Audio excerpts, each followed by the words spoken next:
ನಮಸ್ಕಾರ, ನೀವು ನೋಡ್ತಿದ್ದೀರಾ ಒನ್ ಇಂಡಿಯಾ ಕನ್ನಡ. ನಾನು ಗೌತಮ್ ಹೆಗ್ಡೆ. ಸದ್ಯ ಎಲ್ಲ ಕಡೆ ಚರ್ಚೆ ಆಗ್ತಿರೋ ವಿಷಯ ಏನಪ್ಪಾ ಅಂತ ಹೇಳಿದ್ರೆ ನಮ್ಮ ರಾಜ್ಯದ ಬಜೆಟ್ ಹಲವಾರು ರೀತಿಯಲ್ಲಿ ಚರ್ಚೆ ಆಗ್ತಿದ್ರೆ, ಮುಖ್ಯವಾಗಿ 16 ವಯಸ್ಸಿನ ಮಕ್ಕಳು ಸೋಷಿಯಲ್ ಮೀಡಿಯಾವನ್ನ ಬಳಕೆ ಮಾಡುವಂತಿಲ್ಲ ಅಂತ ಸಿದ್ದರಾಮಯ್ಯ ಹೇಳಿರುವಂತ ಒಂದು ಮಾತು ಸದ್ಯ ಸಾಮಾಜಿಕ ಜಾಲತಾಣದಲ್ಲಿ ಸಾಕಷ್ಟು ರೀತಿಯಲ್ಲಿ ಚರ್ಚೆ ಆಗ್ತಿದೆ. ಪೋಷಕರಿಗೆ ಒಂದು ರೀತಿಯಲ್ಲಿ ರಿಲೀಫ್ ಸಿಕ್ಕಿದೆ ಅಂತ ಕೂಡ ಎಷ್ಟೋ ಪೋಷಕರು ತಮ್ಮ ಮನದ ಮಾತನ್ನ ಹಂಚ್ಕೊಳ್ತಿದ್ದಾರೆ. ಬನ್ನಿ, ಈ ಒಂದು ರಾಜ್ಯ ಸರ್ಕಾರ ತೆಗೆದುಕೊಂಡಿರುವಂತಹ ಈ ನಿರ್ಧಾರ ಎಷ್ಟರ ಮಟ್ಟಿಗೆ ಫಲವನ್ನ ಕೊಡಬಹುದು ಅನ್ನೋದರ ಬಗ್ಗೆ ನಾವಿವತ್ತು ಚರ್ಚೆ ಮಾಡ್ಲಿಕ್ಕಿದ್ದೇವೆ. ನಮ್ ಜೊತೆ ಭವ್ಯ ವಿಶ್ವನಾಥ್ ಅವರಿದ್ದಾರೆ. ಮೇಡಮ್, ಕಾರ್ಯಕ್ರಮಕ್ಕೆ ಸ್ವಾಗತ. ಹೇಗಿದ್ದೀರಿ? ನಮಸ್ತೆ, ಚೆನ್ನಾಗಿದೆ. ನೀವು? ನಾನು ಚೆನ್ನಾಗಿದ್ದೇನೆ ಮೇಡಮ್. ಅದೇ, ರಾಜ್ಯ ಬಜೆಟ್ ನಲ್ಲಿ 16 ವರ್ಷದ ಮಕ್ಕಳಿಗೆ ಮೊಬೈಲ್ ಬಳಕೆ ಮತ್ತು ಸಾಮಾಜಿಕ ಮಾಧ್ಯಮದ ಇಂದ ದೂರ ಇರಬೇಕು ಅನ್ನೋದ್ರ ಬಗ್ಗೆ ಚರ್ಚೆಗಳು ನಡೀತಾ ಇದೆ. ನೀವು ಅದನ್ನ ಕೇಳ್ಪಟ್ಟಿರ್ಬೋದು. ನಿಮ್ಮ ಅಭಿಪ್ರಾಯ ಏನಾದ್ರ ಬಗ್ಗೆ? It's definitely a good move. ಅಂದ್ರೆ ಎಲ್ಲಾ ಸಮಸ್ಯೆಗೂ ಒಂದು ಮೊದಲನೇ ಹೆಜ್ಜೆ ಅಂತ ಒಂದ್ ಇಡ್ಬೇಕಾಗತ್ತಲ್ಲ, ಒಂದು ಫಸ್ಟ್ ಸ್ಟೆಪ್ ಅಂತ ತಗೋಬೇಕಾಗತ್ತೆ. ಸೊ ಹಾಗಾಗಿ ಆ ನಿಟ್ಟಿನಲ್ಲಿ ಇದು ಒಂದು ಒಳ್ಳೆ ಹೆಜ್ಜೆ ಅಂತಾನೆ ನಾವು ಸೊ ಹಾಗಂತ ಹೇಳಿ ಇದು ಫುಲ್ ಪ್ರಾಬ್ಲಮ್ಗೆ ಸೊಲ್ಯೂಷನ್ ಕೊಟ್ಬಿಡುತ್ತಾ, can we fix the problem completely ಅಂದ್ರೆ ಖಂಡಿತವಾಗ್ಲೂ ಇಲ್ಲ. ಯಾಕಂತಂದ್ರೆ 16 ವರ್ಷದ ಕೆಳಗಿರೋರ್ಗೆ ಸೋಷಿಯಲ್ ಮೀಡಿಯಾನ ಬ್ಯಾನ್ ಮಾಡಿದ್ವಿ ಅಂತ ಹೇಳಿದ್ದಾರೆ. ಸೊ ಈ 16 ವರ್ಷದ ಕೆಳಗಿರೋ ಮಕ್ಕಳು ಅವರ ಒಂದು ಪರ್ಸನಲ್ ಅಕೌಂಟ್ಸ್ ಅನ್ನ ಓಪನ್ ಮಾಡೋದಿಲ್ಲ. ಸೊ ಅದ್ರಿಂದ ಒಂದಿಷ್ಟು ಕ್ರೈಮ್ಸ್ ಅನ್ನ ನಾವು ತಪ್ಪಿಸಬಹುದು. ಮಕ್ಕಳು ಹೇಗೆ ಇವಾಗ 10 ವರ್ಷ, 11-12 ವರ್ಷದ ಮಕ್ಕಳೆಲ್ಲ ಅವ್ರವ್ರ ಅಕೌಂಟ್ ಓಪನ್ ಮಾಡ್ಕೊಳ್ಳುವಂಥದ್ದು, ರೀಲ್ಸ್ ಗಳು ಪೋಸ್ಟ್ ಮಾಡೋದು, ಸ್ಟೋರೀಸ್ ಪೋಸ್ಟ್ ಮಾಡೋದು, ಈ ತರ ಮಾಡ್ತಿದ್ರು. ಸೊ ಇಂಥದನ್ನ ತಪ್ಪಿಸಬಹುದು. ಯಾಕಂದ್ರೆ ಸೈಬರ್ ಕ್ರೈಮ್ಸ್ ಅಂತ ಏನ್ ಹೇಳ್ತೀವಿ, ಅದಕ್ಕೆ ಮಕ್ಕಳು ತುಂಬಾ ತುತ್ತಾಗ್ತಿದ್ರು. ಸೊ ಅಂತದನ್ನ ಖಂಡಿತವಾಗ್ಲೂ ತಪ್ಪಿಸ್ಬೋದು. ಆದ್ರೆ ಬಟ್ ತಂದೆ ತಾಯಿ ಇರ್ತಾರಲ್ಲ ಮನೆಯಲ್ಲಿ, ತಂದೆ ತಾಯಿಯ ಫೋನ್ ನಿಂದ ಆಕ್ಸೆಸ್ ಮಾಡಬಹುದು, ಅಥವಾ ಫ್ರೆಂಡ್ಸ್ ಯಾರು ಅಬೌವ್ 16 ಇಯರ್ಸ್ ಇದ್ರೆ ಅವರ ಒಂದು ಫೋನ್ ಅನ್ನು ಬಳಕೆ ಮಾಡಿ ಯೂಸ್ ಮಾಡಬಹುದು, ಅಥವಾ ಫ್ರೆಂಡ್ಸ್ ಯಾರು ಇದ್ರೆ ಅಬೌವ್ 16 ಅವ್ರ ಫೋನ್ ನ ಯೂಸ್ ಮಾಡಬಹುದು. ಸೊ ಹಾಗೆ ಈ ತರ ಲೂಪ್ ಹೋಲ್ಸ್ ಗಳು ಬೇಕಾದಷ್ಟಿವೆ. But this is definitely a good step. At least ಒಂದು ಗವರ್ಮೆಂಟ್ ಗೆ ಇದು ಕನ್ಸಿಡರ್ ಮಾಡಿದರೆ ಈ ಸಮಸ್ಯೆ ಅನ್ನೋದು ನಮ್ಗೆ ಒಂದು ರಿಲೀಫ್, ಮತ್ತೆ it's definitely a first step. ಅದಕ್ಕೆ ಖುಷಿ ಆಗುತ್ತೆ. ನಂದು ಇನ್ನೊಂದು ಪ್ರಶ್ನೆ ಏನಂತ ಹೇಳಿದ್ರೆ, ಈ ಒಂದು ನಿರ್ಬಂಧನವನ್ನ ನಿಜಕ್ಕೂ ಕಾರ್ಯರೂಪಕ್ಕೆ ತರ್ಲಿಕ್ಕೆ ಸಾಧ್ಯ ಇದೆಯಾ? ಕಾರ್ಯರೂಪಕ್ಕೆ ತರಬಹುದು. ಯಾಕಂದ್ರೆ ಬೇರೆ ಬೇರೆ ದೇಶಗಳು ಆಲ್ರೆಡಿ ಮಾಡ್ಬಿಟ್ಟಿದೆ. ಲೈಕ್ ಆಸ್ಟ್ರೇಲಿಯಾ, ಕೊರಿಯಾ, ಚೈನಾ, ಇಂಥ ಕಡೆ ಎಲ್ಲ ಆಲ್ರೆಡಿ ಮಾಡಿರೋ ಅಂತದ್ದು ಬ್ಯಾನ್ ಅನ್ನ. ಸೊ ಹಾಗಾಗಿ ಖಂಡಿತವಾಗ್ಲೂ ಬ್ಯಾನ್ ಮಾಡ್ಬೋದು. ಅದಕ್ಕೇನು ಸಮಸ್ಯೆ ಆಗೋದಿಲ್ಲ. ಅಂಡ್ ಅಂದ್ರೆ ಅಲ್ಲೇನು ಅಡ್ಡಿನೂ ಆಗೋದಿಲ್ಲ. ಖಂಡಿತವಾಗ್ಲೂ ಬ್ಯಾನ್ ಮಾಡ್ಬೋದು. ಯಾವ್ದೇ ಕಾರಣಕ್ಕೂ ಯಾರ್ ಬಂದ್ ಇವಾಗ ಡಿಮ್ಯಾಂಡ್ ಮಾಡ್ತಾರೆ ಹೇಳಿ ನೋಡೋಣ? ಯಾವ ಕಾರಣಕ್ಕೆ ಅಂತ ಡಿಮ್ಯಾಂಡ್ ಮಾಡ್ತಾರೆ ಬ್ಯಾನ್ ಮಾಡಬೇಡಿ ಅಂತ? ಮಕ್ಳಿಗೆ ಅಂದ್ರೆ ಇದು it's a matter of need. ಮಕ್ಳಿಗೆ ಅವಶ್ಯಕತೆ ಇದೆಯಾ ಸೋಷಿಯಲ್ ಮೀಡಿಯಾ ಬಿಲೋ 16 ಇಯರ್ಸ್ ಅಂತ ಕುತ್ಕೊಂಡು ಸರಿಯಾಗಿ ಯೋಚನೆ ಮಾಡಿದ್ರೆ ಉತ್ತರ ಖಂಡಿತವಾಗ್ಲೂ ಸಿಗುತ್ತೆ. ಮಕ್ಳಿಗೆ ಅಗತ್ಯ ಇದೆಯೋ ಇಲ್ವೋ ಒಂದು. ಎರಡನೇದು, ಈ ಒಂದು ಸೋಷಿಯಲ್ ಮೀಡಿಯಾ ಯೂಸ್ ಮಾಡೋದ್ರಿಂದ, ಅವರೇ ಒಂದು ಅಕೌಂಟ್ ಅಲ್ಲಿ ಓಪನ್ ಮಾಡ್ಕೊಂಡು ಅದರಲ್ಲಿ ಸದಾ ಆಕ್ಟಿವ್ ಆಗಿರೋದ್ರಿಂದ, ಅದನ್ನ ಅಕ್ಸೆಸ್ ಮಾಡೋದ್ರಿಂದ ಮಕ್ಕಳು ಏನೇನ್ ಸಮಸ್ಯೆ ಎದುರಿಸ್ತಾ ಇದ್ದಾರೆ, ಕರೆಂಟ್ಲಿ ಇನ್ ದ ಸೊಸೈಟಿ ಏನೇನ್ ಕ್ರೈಮ್ಸ್ ನಡೀತಿದೆ, ಅದ್ರ ದುಷ್ಪರಿಣಾಮ ಅವರ ಒಂದು ಬಿಹೇವಿಯರ್ ಮೇಲೆ ಆಗಿರ್ಬೋದು, ಅವ್ರ ಅಕಾಡೆಮಿಕ್ ಪರ್ಫಾರ್ಮೆನ್ಸ್ ಆಗಿರ್ಬೋದು, ಇದ್ರ ಮೇಲೆಲ್ಲ ಹೇಗೆ ಒಂದು ಇಂಪ್ಯಾಕ್ಟ್ ಮಾಡ್ತಾ ಇದೆ ಸೋಷಿಯಲ್ ಮೀಡಿಯಾ ಅಂತ ಸರಿಯಾಗಿ ತಿಳ್ಕೊಂಡ್ರೆ ಖಂಡಿತವಾಗ್ಲೂ ಯಾರು ಇದಕ್ಕೆ ಅಡ್ಡಿ ಮಾಡಲ್ಲ. ಸೊ ಇದು ಬ್ಯಾನ್ ಮಾಡೋದಕ್ಕೆ ನಮ್ಗೆ ಬೇಕಾದಷ್ಟು ರೀಸನ್ಸ್ ಇದೆ, ಕಾರಣಗಳಿವೆ. ಕಾರಣ ಇಲ್ಲದೆ ಬ್ಯಾನ್ ಯಾರು ಮಾಡ್ತಿಲ್ಲ. ಸೊ ಆ ಕಾರಣಕ್ಕಾಗಿ ಖಂಡಿತವಾಗ್ಲೂ ಮನಸ್ಸು ಮಾಡಿದ್ರೆ ಇದನ್ನ ಇಂಪ್ಲಿಮೆಂಟ್ ಮಾಡಬಹುದು. ಅಂಡ್ ಬರೀ ಇಂಪ್ಲಿಮೆಂಟ್ ಮಾಡಲ್ಲ, ಸಕ್ಸಸ್ಫುಲ್ ಆಗಿ ಇಂಪ್ಲಿಮೆಂಟ್ ಮಾಡಬಹುದು. ಯಾಕಂದ್ರೆ ಇದನ್ನ ಬೆನಿಫಿಟ್ ಜಾಸ್ತಿ ಇದೆ. ಎಸ್, ಇನ್ನೊಂದು ಪ್ರಶ್ನೆ ಏನಂತ ಹೇಳಿದ್ರೆ, ಇವಾಗ ಮಕ್ಕಳಿಗೆಲ್ಲ ಸೋಷಿಯಲ್ ಮೀಡಿಯಾ ಅಂದ್ರೆ ಏನು ಅಂತ ಗೊತ್ತಿರಲ್ಲ. 16 ವರ್ಷದ ಈಗಿನ ಮಕ್ಕಳಿಗೆ ಗೊತ್ತಾಗ್ಬೋದು ಏನೋ, ಆದ್ರೆ ಈ ಒಂದು ಗೊತ್ತಾಗೋ ಮುಂಚೆ ಪೋಷಕರೇ ಮಕ್ಕಳಿಗೆ ಮೊಬೈಲ್ ಅನ್ನ ಕೊಡ್ತಾ ಇರ್ತಾರೆ. ಊಟ ಮಾಡ್ಲಿಲ್ಲ ಅಂತ ಹೇಳಿದ್ರು ಫೋನ್ ಕೊಡ್ತಾರೆ, ನಿದ್ದೆ ಮಾಡಿಲ್ಲ ಅಂತ ಹೇಳಿದ್ರು ಪೋಷಕರು ಮಕ್ಕಳಿಗೆ ಫೋನ್ ಕೊಡ್ತಾರೆ. ಅಭ್ಯಾಸ ಮಾಡಿಸಿದವರೇ ಪೋಷಕರಾಗಿರುವಾಗ ಪೋಷಕರೇ ಬದಲಾಗದೆ ಮಕ್ಕಳು ಬದಲಾಗ್ಲಿಕ್ಕೆ ಸಾಧ್ಯನಾ? ಖಂಡಿತವಾಗ್ಲು ಇಲ್ಲ. ಅದಕ್ಕೆ ನಾನು ಹೇಳಿದ್ವಿ, ಇದು ಒಂದು ಸ್ಟೆಪ್ ಅಷ್ಟೇ, ಈ ಒಂದು ನಿರ್ಧಾರ. ಓಕೆ, ಈ ಬ್ಯಾನ್ ಅಂತ ಹೇಳೋದು. ಯಾಕಂದ್ರೆ what I personally believe is, ಮಕ್ಕಳಿಗೆ ಈ ಒಂದು ಡಿಜಿಟಲ್ ಇಂಪ್ಯಾಕ್ಟ್ ಅಂತ ಏನ್ ಆಗ್ತಿದೆ, ಇದನ್ನ ಆಗ್ಬಾರ್ದು ಅಂತಂದ್ರೆ ಫಸ್ಟ್ ಇದ್ರ ರೆಸ್ಪಾನ್ಸಿಬಿಲಿಟಿ ತಗೋಬೇಕಾಗಿರೋದೇ ಪೇರೆಂಟ್ಸ್. ಯಾಕಂದ್ರೆ ಮಕ್ಳು ಬೆಳೀತಾ ಇರೋದು ಎಲ್ಲಿ? ಮನೆಯಲ್ಲಿ. ಅಲ್ವಾ? ಸೊ ಮಕ್ಳು ಮನೆಯಲ್ಲಿ ಬೆಳಿತಾ ಇದ್ದಾರೆ ಅಂತಂದ್ರೆ ನೀವ್ ಏನೇ ಬ್ಯಾನ್ ಮಾಡಿದ್ರು ಹೊರಗಡೆಯಿಂದ, ಅಲ್ಲಿ ಮನೆಯಲ್ಲಿ ಏನ್ ನಡೆಯುತ್ತೆ ಅನ್ನೋದು ಇಂಪಾರ್ಟೆಂಟ್. ಸೊ ಮಕ್ಳು ರೆಸ್ಪಾನ್ಸಿಬಿಲಿಟಿ ಯಾರ್ದು? ಇವತ್ತು ಮಕ್ಳು ಮೆಂಟಲ್ ಹೆಲ್ತ್ ಕೆಟ್ರೆ, ಅವ್ರ ಫ್ಯೂಚರ್ ಕೆಟ್ರೆ, ಮಕ್ಳು ತಪ್ಪದಾರಿಗೆ ಹೋದ್ರೆ ಯಾರಿಗೆ ಇದರಿಂದ ಸಮಸ್ಯೆ ಆಗೋದು? ಫಸ್ಟ್ ಆಗೋದೇ ಪೇರೆಂಟ್ಸ್ಗೆ, ಫಸ್ಟ್ ದುಃಖ ಆಗೋದು ಪೇರೆಂಟ್ಸ್ಗೆ ಅಲ್ವಾ? ಸೊ ಆ ಕಾರಣಕ್ಕೆ ಪೇರೆಂಟ್ಸ್ ಫಸ್ಟ್ ಇದೊಂದು ವ್ಯವಸ್ಥೆ ಇದು. ಸರ್ಕಾರ ಏನ್ ಮಾಡುತ್ತೆ, ಕಾನೂನ್ ಏನ್ ಮಾಡುತ್ತೆ, ಅಥವಾ ಮೀಡಿಯಾ ಏನ್ ಮಾಡುತ್ತೆ, ಬೇರೆ ಬೇರೆಯವ್ರು ಏನೇ ಅಥವಾ ಸ್ಕೂಲ್ ಕಾಲೇಜಸ್ ಏನ್ ಮಾಡ್ತಾರೆ, ಇದೆಲ್ಲ ಸೆಕೆಂಡ್ರಿ. ಪ್ರೈಮರಿ ಅಂದ್ರೆ ಫಸ್ಟ್ ಲೆವೆಲ್ ಅಲ್ಲಿ ಪೇರೆಂಟ್ಸ್ ಏನ್ ಮಾಡ್ತಾರೆ, ಇದ್ರ ಬಗ್ಗೆ ಯಾವ ಒಂದು ಮುನ್ನೆಚ್ಚರಿಕೆ ತಗೊಳ್ತಾರೆ ಅನ್ನೋದು ತುಂಬಾನೇ ಮುಖ್ಯ ಆಗತ್ತೆ. ಸೊ ಇವಾಗ ಹೊರಗಡೆ ಎಷ್ಟೇ ಬ್ಯಾನ್ ಮಾಡ್ಬೋದು ಅಷ್ಟೇ ಹೊರತು ಏನ್ ಮಾಡಕ್ಕಾಗತ್ತೆ? ನೀವೇ ಹೇಳಿ, ಸರ್ಕಾರ ಆಗ್ಲಿ ಕಾನೂನ್ ಆಗ್ಲಿ. ಬಟ್ ಮಾನಿಟರ್ ಮಾಡ್ಬೇಕಾಗಿರೋದು ಯಾರು? ಮಾನಿಟರ್ ಮಾಡ್ಬೇಕಾಗಿರೋದು ಪೇರೆಂಟ್ಸ್ ಮನೆಯಲ್ಲಿ. ಸೊ ಒಂದು ಡಿಜಿಟಲ್ ಡಿಸಿಪ್ಲಿನ್, ಮಕ್ಳಿಗೆ ಒಂದು ಶಿಸ್ತು ಹಾಕೋದು, ಏನ್ ನೋಡ್ಬೇಕು, ಏನ್ ನೋಡ್ಬಾರ್ದು, ಎಷ್ಟೊತ್ತಿಗೆ ನೋಡ್ಬೇಕು ಮನೆಯಲ್ಲಿ, ಎಷ್ಟೊತ್ತಿಗೆ ನೋಡ್ಬೇಕು, ಮತ್ತೆ ಏನೇನ್ ನೋಡ್ಬೇಕು. ಅಂದ್ರೆ technology is not bad, social media is also not bad. But ಮಕ್ಳಿಗೆ ಈ ಒಂದು ಅವೇರ್ನೆಸ್ ಕ್ರಿಯೇಟ್ ಮಾಡ್ಬೇಕು, ಇದು ತಪ್ಪಲ್ಲ, ಇದು ಕೆಟ್ಟದಲ್ಲ, ಬಟ್ ಅದರಿಂದ ಹೇಗೆ ಲಾಭ ಪಡಿಬೇಕು, ನಿಮ್ಮ ಒಂದು ಲರ್ನಿಂಗ್ ಗೋಸ್ಕರ, ಒಂದು ಗ್ರೋತ್ ಗೋಸ್ಕರ, ಒಂದು ಸ್ಮಾಲ್ ಎಂಟರ್ಟೈನ್ಮೆಂಟ್ ಗೋಸ್ಕರ ಎಷ್ಟು ಮಟ್ಟಿಗೆ ಅದನ್ನ ಯೂಸ್ ಮಾಡ್ಬೇಕು. ಅದನ್ನ ಜಾಸ್ತಿ ಯೂಸ್ ಮಾಡಿದ್ರೆ ನಿಮ್ಗೆ ಹೇಗೆ ಅದು ಅಫೆಕ್ಟ್ ಆಗುತ್ತೆ, ನಿಮ್ಮನ್ನ ಹೇಗೆ ಅದು ತಪ್ಪು ದಾರಿ ಕರ್ಕೊಂಡು ಹೋಗ್ಬೋದು, ಅಥವಾ ಅದನ್ನ ಹೆಂಗೆ ಅಡಿಕ್ಷನ್ ಆಗಿ ಟರ್ನ್ ಆಗ್ಬೋದು ಅನ್ನೋ ಒಂದು ತಿಳುವಳಿಕೆ ಪೇರೆಂಟ್ಸೇ ಕೊಡ್ಬೇಕು. ಜೊತೆಗೆ ಅದನ್ನ ಮಾನಿಟರ್ ಮಾಡೋದು ಪೇರೆಂಟ್ಸೇನೆ. ಸೊ ಇದು ಖಂಡಿತವಾಗ್ಲೂ ಮನೆಯಲ್ಲಿ ಆಗ್ಬೇಕು. ಹೊರಗಡೆಯಿಂದ ಸರ್ಕಾರ ಬ್ಯಾನ್ ಮಾಡ್ಬೋದು, ಕಾನೂನು ಒಂದಿಷ್ಟು ಕ್ರಮಗಳನ್ನ ತಗೋಬಹುದು. ಮತ್ತೆ ಇನ್ನೂ ಒಂದು ಇಂಪಾರ್ಟೆಂಟ್ ಏನಂದ್ರೆ, ಈ ಸರ್ಕಾರಕ್ಕಿಂತ ಸ್ಕೂಲ್ಸ್ ಏನಿರುತ್ತೆ, ಸ್ಕೂಲ್ ಎಜುಕೇಶನ್ ಇನ್ಸ್ಟಿಟ್ಯೂಷನ್ಸ್, ಇವ್ರುಗಳು ಒಂದು ವರ್ಕ್ಶಾಪ್ ತರ ಮಾಡ್ಬೋದು ಮಕ್ಕಳಿಗೆ, ಲೈಕ್ ಡಿಜಿಟಲ್ ಡಿಸಿಪ್ಲಿನ್ ಅಥವಾ ಡಿಜಿಟಲ್ ಲಿಟ್ರಸಿ ಅಂತ ಏನ್ ಕರಿತೀವಿ.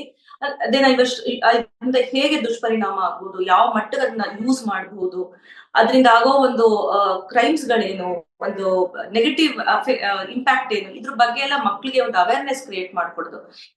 ಈ ತರ ವರ್ಕ್ಶಾಪ್ಸ್ ಗಳು ಸ್ಕೂಲ್ ಕಾಲೇಜಸ್ ನವ್ರು ಮಾಡ್ಬೋದು.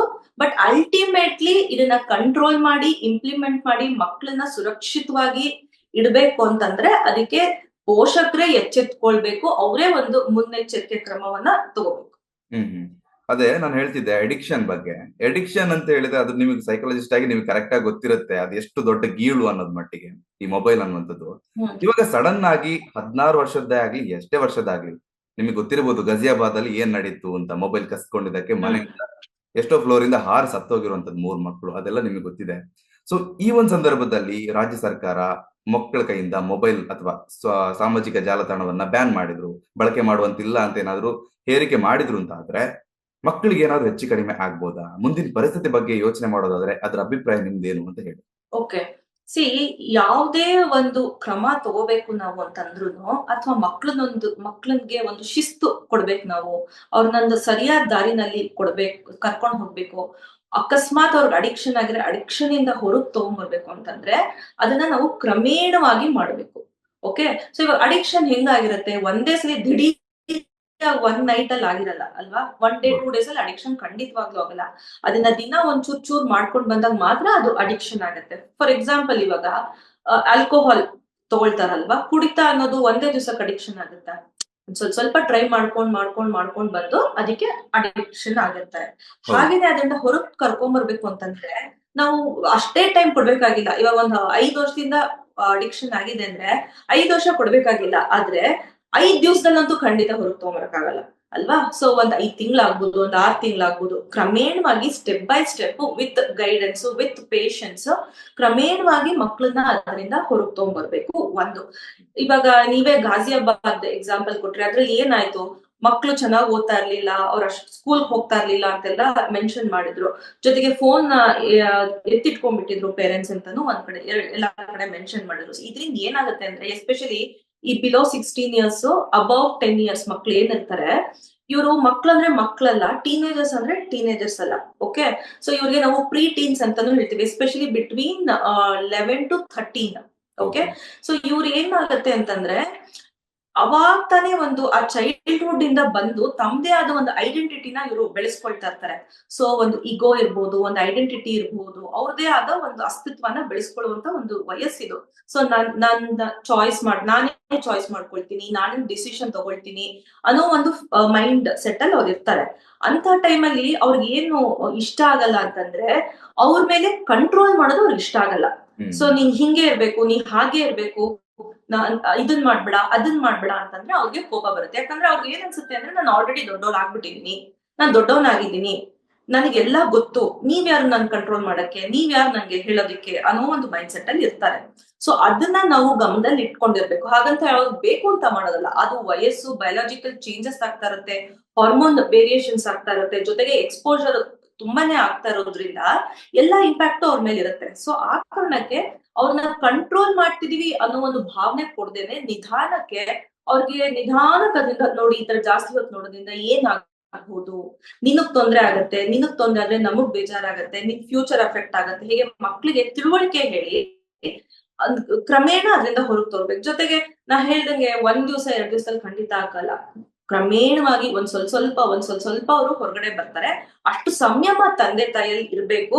ಅವ್ರು ಒಂದೊಂದು ಸ್ಟೆಪ್ ಚೇಂಜ್ ಆದಾಗ ಅದಕ್ಕೆ ಒಂದು ಅಪ್ರಿಸಿಯೇಷನ್ ಕೊಡ್ಬೇಕು. ತಂದೆ ತಾಯಿ, ನೋಡ್ದ್ಯಾ ನೀನ್ ಆಗದೇ ಇಲ್ಲ ಅಂತಿದ್ದೆ, ನೋಡಿ ಎಷ್ಟು ಚೆನ್ನಾಗಿ ಇವಾಗ ಚೇಂಜ್ ಆಗಿದ್ಯಾ, ಇಂಪ್ರೂವ್ ಆಗಿದ್ಯಾ, ಮುಂಚೆ ನೀನು 5 ಅವರ್ಸ್ ನೋಡ್ತಾ ಇದ್ದೆ ಸೋಷಿಯಲ್ ಮೀಡಿಯಾದಲ್ಲಿ ಎಂಗೇಜ್ ಆಗ್ತಿದ್ದೆ, ಇವಾಗ ಬರೀ ಒಂದ್ 4 ಅವರ್ಸ್ ಮಾಡ್ತಿದ್ಯಾ, ಅದೇನ್ ದೊಡ್ಡ ಡಿಫ್ರೆನ್ಸ್ ಅಲ್ಲ, ಬಟ್ ಆದ್ರೂನು ಅದೆಷ್ಟೇ ಸ್ಮಾಲ್ ಡಿಫ್ರೆನ್ಸ್ ಆದ್ರೂ ಪರವಾಗಿಲ್ಲ, ಒಂದ್ ಚೂರ್ ಅವರು ಚೇಂಜ್ ಆದ್ರೂ ಅದಕ್ಕೊಂದು ಅಪ್ರಿಸಿಯೇಷನ್ ಕೊಡ್ಬೇಕು. ನೀನ್ ನಮ್ಮನ್ ಮಾತು ಕೇಳ್ತಾ ಇದೀಯಾ, ಸೊ ನೀನ್ ನಮ್ಮ ಮಾತಿಗೆ ಬೆಲೆ ಕೊಡ್ತಿದ್ಯಾ, ಸೊ ನೀನ್ ಒಳ್ಳೆಯವಳು, ನೀನ್ ಒಳ್ಳೆ ಹುಡುಗ, ಇನ್ನೊಂಚೂರು ಟ್ರೈ ಮಾಡು ಆಗತ್ತೆ, ಈ ತರ ಒಂದು ಅಪ್ರಿಸಿಯೇಷನ್ ಕೊಟ್ಟು ಅವರ ಒಂದು ಚೇಂಜಸ್ ಅನ್ನ ರೆಕಗ್ನೈಸ್ ಮಾಡಿ ಪೇಶನ್ಸ್ ಇಂದ ಕ್ರಮೇಣವಾಗಿ ಅವ್ರನ್ನ ಹೊರಗೆ ತಗೊಂಡ್ಬರ್ಬೇಕು. ಹೊರತು ಡಾಮಿನೇಟ್ ಮಾಡೋದು, ಅವ್ರಿಗೆ ಪನಿಷ್ಮೆಂಟ್ ಕೊಡೋದು, ದಿಢೀರ್ ಅಂತ ಕಿತ್ಕೊಂಡ್ಬಿಡೋದು, ಈ ತರ ಎಲ್ಲ ಮಾಡಬಾರ್ದು. ಮತ್ತೆ ಇನ್ನೊಂದ್ ಪ್ರಶ್ನೆ ಕೇಳಿದ್ರಿ, ಇವಾಗ ಮಕ್ಳಿಗೆ ಈ ತರ ಬ್ಯಾನ್ ಇಂದ ಏನಾದ್ರು ಪ್ರಾಬ್ಲಮ್ ಆಗುತ್ತಾ ಅಂತ. ಇದು ಅಡಿಕ್ಷನ್ ಆಗಿದ್ರೆ ಪ್ರಾಬ್ಲಮ್ ಆಗುತ್ತೆ. ಬಿಲೋ 16 ಇಯರ್ಸ್ ಒಳಗೇನೆ ಮಕ್ಳು ಅಡಿಕ್ಟ್ ಆಗಿದಾರಾ ಸೋಷಿಯಲ್ ಮೀಡಿಯಾಗೆ ಅನ್ನೋದು ಮೊದಲನೇ ಪ್ರಶ್ನೆ. ಎಷ್ಟು ಜನ ಮಕ್ಳಾಗಿದ್ದಾರೆ ಅದು ಎರಡನೇ ಪ್ರಶ್ನೆ. ಸೊ ಯಾವ್ದೇ ಮಕ್ಳು ಆಗ್ಬಿಟ್ಟಿದ್ದಾರೆ, ಎಸ್ಪೆಷಲಿ ಈ ಅಕಾಡೆಮಿಕಲಿ ಅಂದ್ರೆ ಚೆನ್ನಾಗಿ ಪರ್ಫಾರ್ಮ್ ಮಾಡ್ತಿರೋದಿಲ್ಲ, ಫೇಲ್ ಆಗ್ತಿರ್ತಾರೆ, ತುಂಬಾ ಕಡಿಮೆ ಮಾರ್ಕ್ಸ್ ಬರ್ತಾ ಇರುತ್ತೆ, ಸ್ಕೂಲ್ ಡ್ರಾಪ್ ಔಟ್ ಮಕ್ಳಿರ್ತಾರೆ. ಸೊ ಅಂತ ಮಕ್ಳು ಇಂಥ ಅಡಿಕ್ಷನ್ ಗೆ ಒಳಗಾಗಿರೋ ಒಂದು ಸಾಧ್ಯತೆ ಜಾಸ್ತಿ ಇರುತ್ತೆ. ಯಾಕಂತಂದ್ರೆ ಈ ಒಂದು ಸೋಷಿಯಲ್ ಮೀಡಿಯಾ ಆಗಿರ್ಬೋದು, ಗೇಮಿಂಗ್ ಝೋನ್ ಆಗಿರ್ಬೋದು, ಅಲ್ಲಿ ಅವ್ರಿಗೆ ಒಂದು ಅಪ್ರಿಸಿಯೇಷನ್, ಒಂದು ಪವರ್, ಒಂದು ಕಂಟ್ರೋಲಿಂಗ್ ಪವರ್ ಇರುತ್ತೆ ಅವ್ರಿಗೆ. ಅದು ಅವ್ರಿಗೆ ರಿಯಲ್ ಲೈಫ್ ಅಲ್ಲಿ ಸಿಗ್ತಾರಲ್ಲ ಅಂತ ಮಕ್ಳು. ಯಾಕಂದ್ರೆ ಎಲ್ಲರೂ ಬೈತಾ ಇರ್ತಾರೆ, ಅವ್ರನ್ನ ಜಡ್ಜ್ ಮಾಡ್ತಿರ್ತಾರೆ, ಯೂಸ್ಲೆಸ್ ಅಂತ ಲೇಬಲ್ ಮಾಡಿರ್ತಾರೆ, ಕಂಪ್ಯಾರಿಸನ್ಸ್ ಆಗ್ತಾ ಇರುತ್ತೆ, ಕಾಂಪಿಟೇಷನ್ ಇರುತ್ತೆ. ಸೊ ಬೇಜಾರಾಗಿರ್ತಾರೆ ರಿಯಲ್ ಲೈಫ್ ಅಲ್ಲಿ. ಅವ್ರಿಗೆ ಬೇಕಾಗಿರುವಂತ ಒಂದು ಯಾವ್ದೇ ಒಂದು ಅಪ್ರಿಸಿಯೇಷನ್ ಯಾರ ಹತ್ರನೂ ಸಿಗ್ತಾ ಇರೋದಿಲ್ಲ. ಸೊ ಅಂತ ಟೈಮಲ್ಲಿ ಏನಾಗ್ತಾರೆ, ಅವರು ಅಡಿಕ್ಷನ್ ಗೆ ಒಳಗಾಗ್ತಾರೆ. ಯಾಕಂದ್ರೆ ಅಲ್ಲಿ ಅವ್ರಿಗೆ ಯಾರು ಬಯೋರ್ ಇರಲ್ಲ, ಅಣಗ್ಸೋರ್ ಇರೋದಿಲ್ಲ, ಟೀಸ್ ಮಾಡೋರ್ ಇರಲ್ಲ. ಸೊ ಆ ಕಾರಣಕ್ಕೆ ಅವ್ರು ಅಡಿಕ್ಟ್ ಆಗಿರ್ತಾರೆ. ಸೊ ಅಂತ ಮಕ್ಳು ನಿಜವಾಗ್ಲೂ ಸೋಷಿಯಲ್ ಮೀಡಿಯಾದಲ್ಲಿ ಅಷ್ಟೊಂದು ಆಕ್ಟಿವ್ ಆಗಿದ್ರ, ಅಡಿಕ್ಟ್ ಆಗಿದಾರ ಅಂತ ತಿಳ್ಕೊಂಡು ನಾ ಇಷ್ಟೊಂದು ತನಕ ಏನ್ ಹೇಳದ್ನೋ ಆ ಒಂದು ಕ್ರಮನ ಯೂಸ್ ಮಾಡ್ಕೊಂಡು ಅವ್ರನ್ನ ಹೊರಗೆ ತಗೊಂಡ್ಬರ್ಬೇಕು. ಮುನ್ನೆಚ್ಚರಿಕೆ ತಗೊಳ್ಳಿ. ಇವಾಗ ಬ್ಯಾನ್ ಮಾಡಿದೆ ಅಂದ್ರೆ ನನ್ ಮಗ ಅಥವಾ ಮಗಳು ಸೋಷಿಯಲ್ ಮೀಡಿಯಾದಲ್ಲಿ ತುಂಬಾ ಆಕ್ಟಿವ್ ಆಗಿದ್ರು ಬಿಲೋ 16 ಇಯರ್ಸ್ ಅಂತಂದ್ರೆ ಅವ್ರನ್ನ ಹೇಗೆ ಕೌನ್ಸಿಲಿಂಗ್ ಕರ್ಕೊಂಡು ಹೋಗ್ಬೇಕು, ಸ್ಕೂಲ್ ಅಲ್ಲಿ ಇನ್ಫಾರ್ಮ್ ಮಾಡ್ಬೇಕು, ಅವ್ರನ್ನ ಮಾನಿಟರ್ ಮಾಡ್ಬೇಕು, ಅವ್ರ ಬಿಹೇವಿಯರ್ ಅಲ್ಲಿ ಏನಾದ್ರು ಚೇಂಜಸ್ ಆಗುತ್ತಾ ತಂದೆ ತಾಯಿಗಳನ್ನ ನೋಡ್ಕೊಳ್ತಾ ಇರ್ಬೇಕು. ಸಡನ್ ಆಗಿ ಡಿಪ್ರೆಷನ್ ಹೋಗೋದು, ಆತರ ಏನಾದ್ರು ಸಿಂಪ್ಟಮ್ಸ್ ಗಳನ್ನ ಕಂಡ್ರೆ ತಕ್ಷಣ ಸೈಕಿಯಾಟ್ರಿಸ್ಟ್ ಅಥವಾ ಸೈಕಾಲಜಿಸ್ಟ್, ಕೌನ್ಸಿಲರ್ಸ್ ಹತ್ರ ಕರ್ಕೊಂಡು ಹೋಗಿ ಟ್ರೀಟ್ಮೆಂಟ್ ಅನ್ನ ಸ್ಟಾರ್ಟ್ ಮಾಡ್ಬೇಕು. ಆಗ ಅದ್ರಿಂದ ಏನಾದ್ರು ದುಷ್ಪರಿಣಾಮಗಳಾಗೋ ಚಾನ್ಸಸ್ ಇದ್ರೆ ಅದನ್ನ ತಡಿಬಹುದು. ಎಸ್, ಅದು ಹೇಳ್ತಿದ್ದೆ ನಾನು, ಮೊಬೈಲ್ ಸಾಮಾಜಿಕ ಜಾಲತಾಣಗಳ ನಿರ್ಬಂಧನೆ ಅಂತ. ಬಟ್ ಮೊಬೈಲ್ ಕೊಡೋದೇ ಒಂದ್ ದೊಡ್ಡ ತಪ್ಪಿರುವಾಗ ಅದಕ್ಕಿಂತ ದೊಡ್ಡದ ಈ ಸಾಮಾಜಿಕ ಮಾಧ್ಯಮ ಅಂತ ಹೇಳ್ತಿರೋದು. ಮೊಬೈಲ್ ಕೊಟ್ರೆ ತಾನೇ ಸಾಮಾಜಿಕ ಜಾಲತಾಣಗಳನ್ನ ಬಳಕೆ ಮಾಡೋದು. ಮೊಬೈಲೇ ಒಂದ್ ದೊಡ್ಡ ಕೇಡಾಗಿರುವಾಗ ಮೊಬೈಲ್ ಕೊಟ್ಟು ಸಾಮಾಜಿಕ ಜಾಲತಾಣ ಬೇಡ ಅಂತ ಹೇಳೋದು ಎಷ್ಟು ಸರಿ ಅಂತ ಅನ್ಸುತ್ತೆ ನಿಮ್ಗೆ? ಅದೇ ಇವಾಗ ಮೊಬೈಲ್ ಕೊಡ್ಸೋದು ಯಾರು? ತಂದೆ ತಾಯಿ ಅಲ್ವಾ? ಸೊ ಸೋಷಿಯಲ್ ಮೀಡಿಯಾನ ಲ್ಯಾಪ್ಟಾಪ್ ಇಂದಾನು ಆಕ್ಸೆಸ್ ಮಾಡ್ಬೋದು, ಮೊಬೈಲ್ ಇಂದಾನೆ ಅಂತಲ್ಲ ಅಲ್ವಾ? ಲ್ಯಾಪ್ಟಾಪ್ ಇಂದಾನು ಆಕ್ಸೆಸ್ ಮಾಡ್ಬೋದು, ಟ್ಯಾಬ್ ಗಳಿಂದಾನು ಆಕ್ಸೆಸ್ ಮಾಡ್ಬೋದು. ಸೊ ಯಾವ ಮೂಲಕ ಅವ್ರು ಆಕ್ಸೆಸ್ ಮಾಡ್ತಿದ್ದಾರೆ ಅದು ಮ್ಯಾಟರ್ ಆಗುತ್ತೆ. ಮೊಬೈಲು ಒಂದೊಂದು ವಿಷಯಗಳಿಗೆ ಕೊಡ್ಬೇಕಾಗತ್ತೆ ಮಕ್ಳಿಗೆ. ಲೈಕ್ ಫಾರ್ ಎಕ್ಸಾಂಪಲ್ ಸ್ಕೂಲ್ಸ್ ಇಂದಾನೇ ವಾಟ್ಸ್ಆಪ್ ಗ್ರೂಪ್ಸ್ ಓಪನ್ ಮಾಡಿರ್ತಾರೆ. ಏನೇ ಒಂದ್ ಕಮ್ಯುನಿಕೇಟ್ ಮಾಡೋದಿದ್ರು ಪೇರೆಂಟ್ಸ್ಗೆ, ಹೋಮ್ ವರ್ಕ್ ಅಸೈನ್ ಮಾಡೋದಿದ್ರು ವಾಟ್ಸ್ಆಪ್ ಮೂಲಕ ಮಾಡ್ತಿರ್ತಾರೆ. ಸೊ ವಾಟ್ಸ್ಆಪ್ ಯೂಸೇಜ್ ಮಕ್ಳಿಗೆ ಬೇಕಾಗ್ತಾ ಇರುತ್ತೆ. ಫ್ರೆಂಡ್ಸ್ ಜೊತೆ ಮಾತಾಡೋದಕ್ಕೆ ವಾಟ್ಸ್ಆಪ್ ಬೇಕಾಗತ್ತೆ, ಯೂಟ್ಯೂಬ್ ಬೇಕಾಗತ್ತೆ, ಆಮೇಲೆ ಗೂಗಲ್ ಬೇಕಾಗತ್ತೆ, ಏನೋ ರಿಸರ್ಚ್ ಮಾಡೋದಕ್ಕೆ, ವಿಷಯಗಳನ್ನ ತಿಳ್ಕೊಳ್ಳೋದಕ್ಕೆ ಬೇಕಾಗ್ತಾ ಇರುತ್ತೆ. ಸೊ ಆ ಕಾರಣಕ್ಕೆ ತಂದೆ ಅಥವಾ ತಾಯಿ ಅವರ ಫೋನ್ ಅನ್ನ ಕೊಡ್ಬೋದು, ಇಲ್ಲ ಸಿಬ್ಲಿಂಗ್ಸ್ ಯಾರು ಮನೆಯಿದ್ರೆ ಅವ್ರ ಫೋನ್ ಅನ್ನ ಕೊಡ್ಬೋದು. ಕೊಡೋದು ತಪ್ಪಲ್ಲ, ಬಟ್ ಕೊಟ್ಟ ಮೇಲೆ ಮಾನಿಟರ್ ಮಾಡೋದು important. Without monitoring don't hand over the phone to the children ಅಂತಾನೆ ನಾವು ಹೇಳೋದು. ಮಾನಿಟರ್ ಮಾಡಿ, ಎಷ್ಟೊತ್ತು ಮಗು ಯೂಸ್ ಮಾಡಿಸೋ, ಎಷ್ಟೊತ್ತು ಬೇಕಾಗ್ಬೋದು ಆ ಯೂಸ್, ಎಷ್ಟೋ ತನಕ ಫ್ರೆಂಡ್ಸ್ ಜೊತೆ ಮಾತಾಡ್ಬೇಕು ಮಗು, ಎಷ್ಟೋ ತನಕ ಅದಕ್ಕೆ ಬೇಕಾಗಿರೋ ಒಂದು ಇನ್ಫಾರ್ಮೇಶನ್ ತಗೋಬೇಕು ಅನ್ನೋದು ಇಂಪಾರ್ಟೆಂಟ್. ಸೊ ವಾಟ್ಸ್ಆಪ್ ಅಲ್ಲಿ ಯಾರ ಜೊತೆ ಮಾತಾಡ್ತಾ ಇದೆ, ಅಕಸ್ಮಾತ್ ಆಗಿ ತಂದೆ ತಾಯಿ ಸೋಷಿಯಲ್ ಮೀಡಿಯಾ ಆಪ್ಸ್ ಗಳು ಇರುತ್ತೆ ಫೋನ್ ಅಲ್ಲಿ, ಅದನ್ನ ಲಾಕ್ ಮಾಡ್ಬೋದು, ಅಂತ ಫೆಸಿಲಿಟೀಸು ಇದೆ ಅಲ್ವಾ. ಸೊ ಲಾಕ್ ಮಾಡಿ ಕೊಡಿ ಮಕ್ಳಿಗೆ, ಯಾಕಂದ್ರೆ ಅಂತ ಇನ್ಸಿಡೆಂಟ್ಸ್ ನಡೆದಿದೆ. ತಂದೆ ತಾಯಿ ಅಕೌಂಟ್ಸ್ ಮೂಲಕ ಮೆಸೆಂಜರ್ ಅಲ್ಲಿ ಯಾವ್ದೋ ಜೊತೆ ಮಾತಾಡಿ ಅಪಾಯಕ್ಕೊಳಗಾಗಿರೋ ಇನ್ಸಿಡೆಂಟ್ಸ್ ತುಂಬಾ ನಡೆದಿದೆ ಮಕ್ಳು. ಸೊ ಅಂತದನ್ನೆಲ್ಲ ಮಾನಿಟರ್ ಮಾಡ್ಬೇಕು. ಆ ಆಪ್ಸ್ ನೆಲ್ಲ ಲಾಕ್ ಮಾಡಿಡಿ, ಮಕ್ಳು ಆಕ್ಸೆಸ್ ಮಾಡ್ದಂಗ್ ಇಟ್ಕೊಳ್ಳಿ. ಯಾವ್ದೇ ಕಾರಣಕ್ಕೂ ಮಕ್ಳು ಹಠ ಮಾಡಿದ್ರೆ ಬೇಕೇ ಬೇಕು, ನಾನು ನೋಡ್ಲೇಬೇಕು ಅಂತಂದ್ರೆ ಪಕ್ಕದಲ್ಲಿ ಕುತ್ಕೊಂಡು ನೋಡಿ ಯಾವ ತರ ರೀಲ್ಸ್ ನೋಡುತ್ತೆ ಮಗು, ಯಾವ ತರ ಪೋಸ್ಟ್ ಗಳು ನೋಡ್ತಿದೆ, ಎಷ್ಟು ನೋಡುತ್ತೆ ಅನ್ನೋದನ್ನ ಮಾನಿಟರ್ ಮಾಡಿ ಒಂದ್ ಸ್ವಲ್ಪ ಹೊತ್ತಾದ್ಮೇಲೆ ಒಳ್ಳೆ ರೀತಿಯಿಂದ ಫೋನ್ ಅನ್ನ ವಾಪಸ್ಸು ಇಸ್ಕೋಬೇಕು. ಈ ತರ ಮಾನಿಟರ್ ಮಾಡ್ಕೊಂಡು ಮಕ್ಳಿಗೆ ಫೋನ್ ಕೊಡೋದ್ರಲ್ಲಿ ತಪ್ಪಿಲ್ಲ, but not without monitoring. Strict monitoring is needed. ಕಡೆದಾಗಿ ಒಂದು ಪ್ರಶ್ನೆ, ರಾಜ್ಯ ಸರ್ಕಾರದ ಈ ನಿಲುವಿನ ಬಗ್ಗೆ ನಿಮ್ಮ ವೈಯಕ್ತಿಕ ಅಭಿಪ್ರಾಯ ಏನು? ವೈಯಕ್ತಿಕವಾಗಿ ನಂಗೆ ನಿಜವಾಗ್ಲೂ ಒಂದು ಖುಷಿ ಆಗುತ್ತೆ, ಯಾಕಂದ್ರೆ ಇಂತಹ ಒಂದು ವಿಷಯಗಳನ್ನ ನಿರ್ಲಕ್ಷ್ಯ ಮಾಡ್ಬಿಡ್ತಾರೆ ಅಲ್ವಾ. ಸೊ ಎಸ್ಪೆಷಲಿ ನಮ್ ಇಂಡಿಯಾದಲ್ಲಿ ಇದು ಕರೆಂಟ್ ಪ್ರಾಬ್ಲಮ್ ಏನಿದೆ ಇದೇನೆ, ಇದು ತುಂಬಾನೇ ಇಂಪಾರ್ಟೆಂಟ್. ಮೆಂಟಲ್ ಹೆಲ್ತ್ ಮಕ್ಕಳದ್ದು ತುಂಬಾನೇ ಹಾಳಾಗ್ತಾ ಇದೆ ಚಿಕ್ಕ ವಯಸ್ಸಿಂದಾನೆ, ಈ ಫೋನ್ ಬಳಕೆಯಿಂದಾಗ್ಲಿ, ಸೋಷಿಯಲ್ ಮೀಡಿಯಾ, ಗೇಮಿಂಗು, ಮತ್ತೆ ಇತ್ತೀಚೆಗೆ ಆಗ್ತಿರೋ ಒಂದು ಸಮಾಜದಲ್ಲಿ ಆಗ್ತಿರೋ ಒಂದು ಇನ್ಸಿಡೆಂಟ್ಸ್ ಏನು, ಕ್ರೈಮ್ ಇನ್ಸಿಡೆಂಟ್ಸ್ ಏನಿದೆ, ಎಲ್ಲ ಮಕ್ಕಳು ಇನ್ವಾಲ್ವ್ ಆಗಿರುವಂತದ್ದೇ. ಸೊ ಅವ್ರ ಅಕಾಡೆಮಿಕ್ ಪರ್ಫಾರ್ಮೆನ್ಸ್ ಇರ್ಬೋದು, ಅವರ ಒಂದು ಎಮೋಷನಲ್ ಮ್ಯಾನೇಜ್ಮೆಂಟ್ ಇರ್ಬೋದು, ಬಿಹೇವಿಯರ್ ಇರ್ಬೋದು, ಅವರ ಫ್ಯೂಚರ್, ಅವರ ಫಿಸಿಕಲ್ ಹೆಲ್ತ್, ಎಲ್ಲದಕ್ಕೂ ಇದು ಅಫೆಕ್ಟ್ ಆಗ್ತಿರೋಂಥದ್ದು. ಓವರ್ ಆಲ್ ಗ್ರೋತ್ ಮಕ್ಳಿಗೇನಿದೆ ಎಲ್ಲದಕ್ಕೂ ಇದು ಅಫೆಕ್ಟ್ ಆಗ್ತಿದೆ. ಡಿಜಿಟಲ್ ಅಡಿಕ್ಷನ್ ಇಂದ, ಎಕ್ಸ್ಪೋಜರ್ ಇಂದ ಅವರ ಬಿಹೇವಿಯರೇ ಚೇಂಜ್ ಆಗ್ತಿರೋಂಥದ್ದು. ಜೊತೆಗೆ ಅವರು ಮಕ್ಕಳು ಒಂದು ಹೆಲ್ದಿ ಆಗಿರ್ಬೇಕು, ಎಮೋಷನಲಿ ಹೆಲ್ದಿ ಆಗಿರ್ಬೇಕು, ಫಿಟ್ ಆಗಿರ್ಬೇಕು ಅಂದ್ರೆ ಇದರಿಂದ ಅವ್ರನ್ನ ಆಚೆಗೆ ತಗೊಂಬರ್ಬೇಕು. ಯಾಕಂದ್ರೆ ರೋಬೋಟ್ಸ್ ತರ ಮಕ್ಕಳು ಬಿಹೇವ್ ಮಾಡ್ತಾ ಇದಾರೆ. ಫೋನ್ ಇದ್ರೆ ಸಾಕು, ಮನುಷ್ಯರೇ ಬೇಡ, ಅಪ್ಪ ಅಮ್ಮ ಬೇಡ, ಯಾರು ಬೇಡ, ನಾನು ನೋಡ್ಕೊಂಡಿರ್ತೀನಿ ಅನ್ನೋ ಒಂದು ಕನ್ಕ್ಲೂಷನ್ ಬಂದ್ಬಿಟ್ಟಿದ್ದಾರೆ. ಸೊ ಈ ಒಂದು ಮನಸ್ಥಿತಿಯಿಂದ ಮಕ್ಕಳನ್ನ ಹೊರಗೆ ತಗೊಂಬರ್ಬೇಕು ಅಂತಂದ್ರೆ ಇಂಥ ನಿಲುವುಗಳನ್ನ ನಾವು ತಗೊಳ್ಳೇಬೇಕು. ಸೊ ಸರ್ಕಾರ ಇದನ್ನ ಅಡ್ರೆಸ್ ಮಾಡಿದ್ರೆ ನಮ್ಮಂತೂ ಪರ್ಸನಲಿ ತುಂಬಾನೇ ಖುಷಿ ಆಗ್ತದೆ.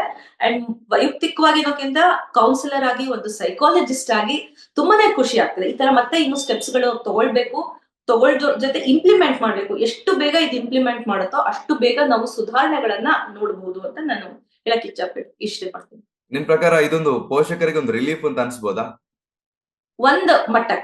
ಒಂದು ಮಟ್ಟಕ್ಕೆ ಖಂಡಿತವಾಗ್ಲೂ ರಿಲೀಫ್. ಎಸ್ಪೆಷಲಿ ಈ ರೂರಲ್ ಏರಿಯಾಸ್ ಅಲ್ಲಿ ಏನಿರ್ತಾರೆ, ಹಳ್ಳಿ ಕಡೆ ಮತ್ತೆ ಚಿಕ್ಕ ಪುಟ್ಟ ಹಳ್ಳಿ ಮತ್ತೆ ಸಿಟಿ ಕಡೆ ಏನಿರ್ತಾರೆ ಅಂತ ಮಕ್ಳಿಗೆ, ಎಸ್ಪೆಷಲಿ ಗವರ್ಮೆಂಟ್ ಸ್ಕೂಲ್ ಹೋಗೋ ಮಕ್ಳಿಗೆ, ಪೇರೆಂಟ್ಸ್ಗೆ ಇದು ಒಂದು ರಿಲೀಫ್ ಏನೆ. ಯಾಕಂದ್ರೆ ಅಲ್ಲಿ ತಂದೆ ತಾಯಿ ಪಾಪ ಎಲ್ಲೆಲ್ಲೋ ಕೆಲ್ಸಕ್ಕೆ ಹೋಗ್ತಿರ್ತಾರೆ, ಮಕ್ಳನ್ನ ಮಾನಿಟರ್ ಮಾಡ್ತಿರಲ್ಲ, ಸ್ಕೂಲಲ್ಲೂ ಅವ್ರಿಗೆ ಏನು ಸರಿಯಾಗಿ ಅಷ್ಟೊಂದು ಮಾನಿಟರ್ ಮಾಡ್ತಿರೋದಿಲ್ಲ, ಅವೇರ್ನೆಸ್ ಇಲ್ಲ. ಸೊ ಇಂತಹ ಒಂದು ಪರಿಸ್ಥಿತಿನಲ್ಲಿ ಇಂತಹ ಒಂದು ನಿಲುವು ಒಂದು ಮಟ್ಟಕ್ಕೆ ಹೆಲ್ಪ್ ಮಾಡುತ್ತೆ.